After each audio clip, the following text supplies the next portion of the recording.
Social sites के तमाम मेरे दोस्तों और बनने वाले मेरे तमाम दोस्तों, आपको मेरा नमस्कार। आपका जो है अपने इस चैनल में स्वागत है। आज मैं बायोटेक्नोलॉजी का महत्व बताने जा रहा हूँ। किस तरह से मेडिकल क्षेत्र में जो है इसका महत्व दिन प्रतिदिन बढ़ते जा रहा है, तो उसकी के बारे में आज बताऊंगा। Important of biotechnology in medicine. Medicine में जो है बायोटेक्नोलॉजी का क्या महत्व है, इसके बारे में जानेंगे। Biotechnology has important role in diagnosis, treatment and humanisation of disease in the field of medicine.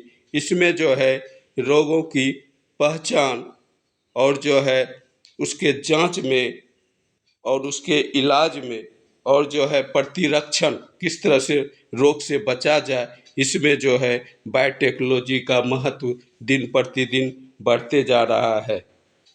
Research and development work in the all three areas is being done by some institution in the country like AIMS, Delhi, CCMB, Hyderabad, ICAR, Delhi, Santa Biotech, Ranbaxy, Reddy's Laboratories, Bharat biotech etc। इसके द्वारा जो है biotechnology के क्षेत्र में research work तेजी से किया जा रहा है। तीनों फील्ड में, जैसे कि डायग्नोसिस रोगों की पहचान में, उसके इलाज में और प्रतिरक्षण में कि बीमारी नहीं हो, इस तीनों क्षेत्र में जो है ये सब संस्था जो कार्य कर रही है। जैसे AIIMS Delhi, CCMB Hyderabad, ICAR Delhi, Shanta biotech, Ranbaxy, Reddy laboratories, Bharat biotech etc। इसके द्वारा जो है तीनों क्षेत्र में जो अभी मैं बताया, रोगों की पहचान, उसके बाद जो है उसके इलाज में और जो है उससे किस तरह से बचा जाए, प्रतिरक्षण, इसमें जो है तीनों क्षेत्र में ये सब संस्था कार्य कर रही है। सबसे पहले है कि रोगों की पहचान, टेस्ट, जांच, उसमें जो है बायोटेक्नोलॉजी का महत्व कैसे है, इसके बारे में जानते हैं। Currently several bio diagnostic kits have been developed.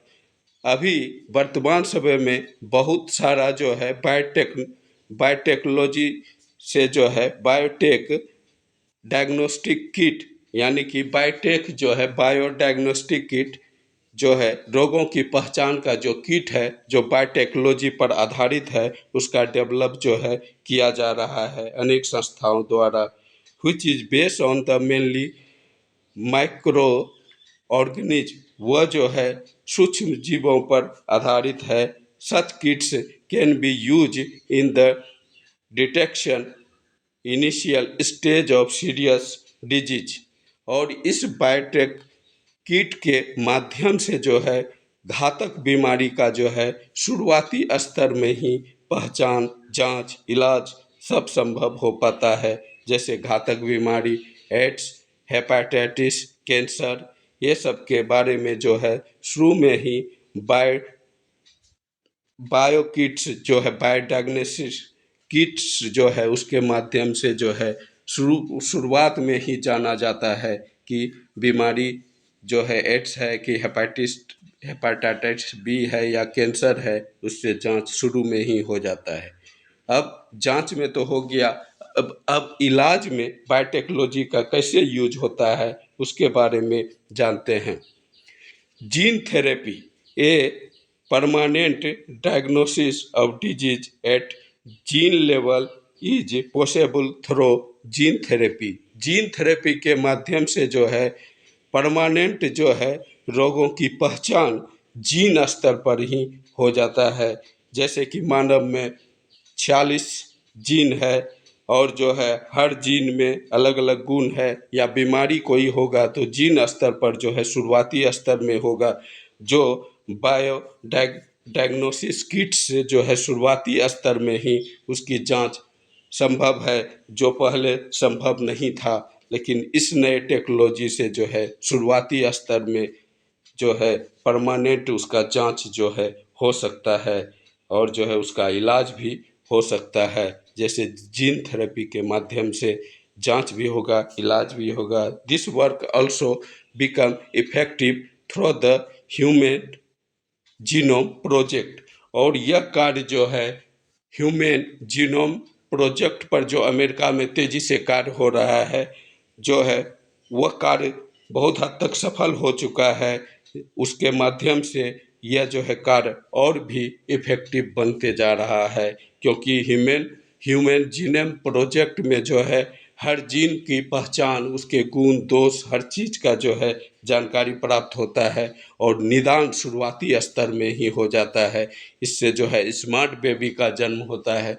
जो सारी जीन में कमी है उसको हटा के दूसरा जीन कन्वर्ट करके या उसको जो है ठीक करके जो है एक जो है स्मार्ट बेबी को जन्म दिया जा सकता है। तो यह प्रोजेक्ट जो ह्यूमन जीनोम प्रोजेक्ट आने से जो है बायोडायग्नोसिस जो है या बायोटेक्नोलॉजी पर आधारित जो है जांच बहुत ही कारगर होने वाला है। Cloning medical and stem sales, इसमें जो है क्लोनिंग के माध्यम से और स्टेम सेल्स के माध्यम से भी यह जो है काफ़ी इफेक्टिव होने वाला है ट्रीटमेंट, जो है मतलब किसी भी बीमारी का। A development and usages of various body parts possible through cloning medical and stem cells research. इससे जो है शरीर के बहुत सारे भाग जैसे कि कोई भी भाग टूट गया हो या कोई भाग खराब हो गया है, जैसे हार्ट, लिवर, किडनी, कोई भाग खराब हो गया हो, उसको जो है तेजी से डेवलप उसका किया जा सकता है वह क्लोनिंग के माध्यम से और स्टेम सेल के माध्यम से। क्लोनिंग में जो है सेल लेके उसी का प्रतिरूप तैयार किया जाता है और जो है एक जो है बड़ा सा अंग जैसे हार्ट, किडनी का डेवलप संभव हो सकता है। इसी तरह से स्टेम सेल में भी उसका सेल लेके जो है बड़े से अंग का डेवलपमेंट हो सकता है। तो इस क्षेत्र में जो है इलाज जो है काफ़ी कारगर होगा क्लोनिंग के आने से या स्टेम सेल के आने से, जो है उस अंग का डेवलपमेंट जो है तेजी से हो जाएगा। ट्रांसजेनिक मेथड, और तीसरा है transgenic method. The quality of plant medical plants can be improved through transgenic method and they can be used in preparing Ayurvedic medicine. इसमें ट्रांसजेनिक मेथड से जो है मेडिकल प्लांट को जो है बहुत ही कारगर तैयार किया जा सकता है, यानी कि उस गुण से परिपूर्ण जो बीमारी से लड़ सके मेडिकल साइंस में, और जो है पौधे का डेवलपमेंट कारगर ढंग से हो सकेगा, जिससे आयुर्वेदिक दवा बनाने में जो है काफ़ी सहायक सिद्ध होगा। This is also possible through tissue culture through transgenic method. इससे जो है टिश्यू कल्चर से जो है नए पौधे को तैयार किया जाएगा और जो है आयुर्वेदिक मेडिसिन तैयार करने में वो काफ़ी कारगर होगा। ये तो हुआ ट्रीटमेंट की बात। अब जो है बचाव के लिए क्या किया जाए, पहले जैसे टेस्ट के बाद डायग्नोस्टिक किट्स के बारे में जो डेवलप किया गया उसके बारे में बताए, उसके बाद इलाज कैसे होगा उसके बारे में बताए। अब जो है बीमारी से रक्षा कैसे हो, शुरुआती स्तर में कैसे उससे प्रतिरक्षण हो, इम्यूनिटी कैसे बीमारी से हो, इसके लिए क्या क्या करना होगा, इसके बारे में जानते हैं। Two types of steps are taken in process of immunisation.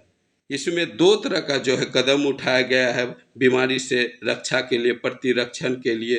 पहला है कि the solve the problem of malnutrition through proper nutrition. इसमें जो है कुपोषण जो शुरुआती बीमारी का कारण होता है और जो है कुपोषण होता है, कुपोषण से जो है रक्षा के लिए जो है इसमें प्रयास किया गया है और जो है बेहतर पोषण देने का प्रयास किया गया है। दूसरा है development and use of vaccine on a large scale, और बीमारी से रक्षा के लिए शुरुआती में ही व्यापक पैमाने पर वैक्सीन का जो है विकास किया जा रहा है।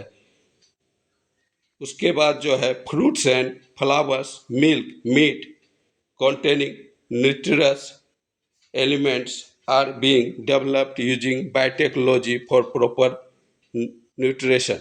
इसमें जो है बायोटेक्नोलॉजी का यूज करते हुए वैसे जो है फ्रूट और फ्लावर्स, मीट, मिल्क का जो है विकास किया जा रहा है, जो पोषक तत्वों से परिपूर्ण हो, अभी से बेहतर वह पोषक तत्व उसमें हो और जो है बहुत अच्छा पोषण दे सके, वैसा फ्रूट, फ्लावर, मिल्क, मीट का विकास किया जा रहा है, जो अभी से बेहतर पोषण दे सके। यानी कि उसमें कार्बोहाइड्रेट, प्रोटीन, फैट्स, ये सब जो है व्यापक पैमाने पर होगा, खास करके जो है प्रोटीन व्यापक पैमाने पर होगा और जो है वह बीमारी से लड़ने में जो है सहायक होगा।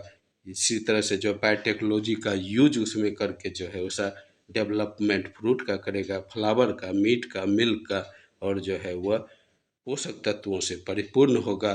उसको खाने के बाद जो है आदमी जो है बीमारी से उसमें लड़ने की क्षमता आ जाएगी। Vaccines has been developed for polio, rabies and dengue. और जो है दूसरे स्तर पर जो है वैक्सीन का विकास किया जा रहा है, जैसे पोलियो, रेबीज और डेंगू बीमारी जो बुखार होता है उसके वैक्सीन का विकास किया जा रहा है। Due to their use in children, memory cells have developed in them. और जो है इस वैक्सीन का जो बायोटेक्नोलॉजी से तैयार किया जाएगा, पोलियो का, रेबीज का, डेंगू का, इस वैक्सीन में क्या होगा, बच्चे में जो है मेमोरी सेल का डेवलप होगा, जिससे जो है वह उस वायरस से जो है बहुत अच्छी तरह से लड़ सकेगा। Due to this effect of virus can be neutralise in future due to immunity.